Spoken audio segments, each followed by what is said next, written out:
On peut s'interroger sur le fait que Jean-Paul II soit canonisé extrêmement rapidement.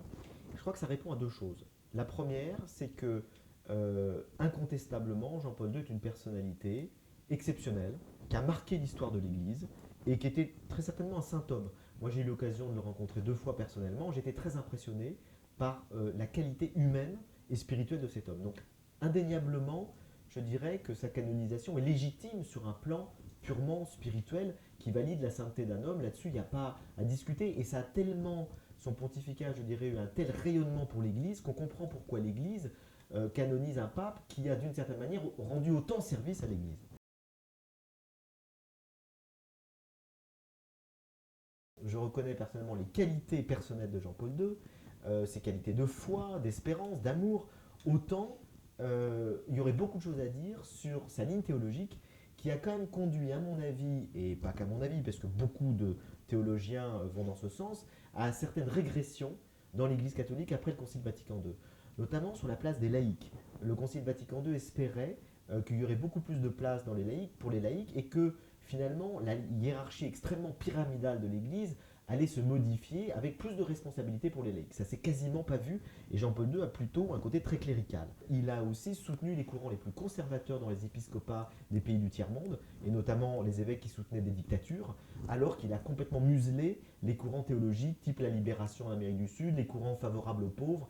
Et donc dans ce sens-là, il a fait émerger tout un clergé ultra conservateur qui à mon avis n'a rien de très évangélique et aujourd'hui l'Église en paye le prix dans ces pays-là. Donc je crois que son pontificat est contrasté.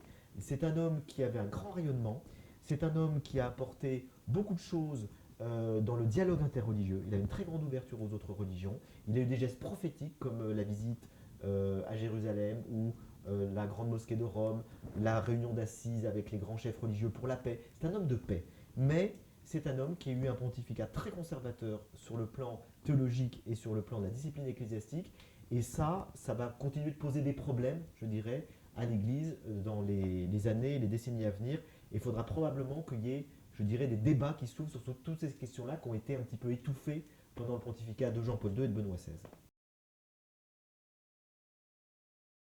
Benoît XVI, qui s'inscrit exactement dans la lignée de Jean-Paul II sur le plan théologique et sur le plan de la rigueur normative et dogmatique, finalement tend à mettre en avant son prédécesseur sur ces questions-là, et en le canonisant, c'est une manière de valider tous ces choix-là.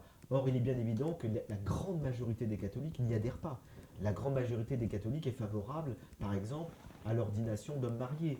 Donc on voit bien qu'il y a un décalage entre le discours institutionnel et puis ce que vivent les chrétiens et les catholiques notamment au quotidien.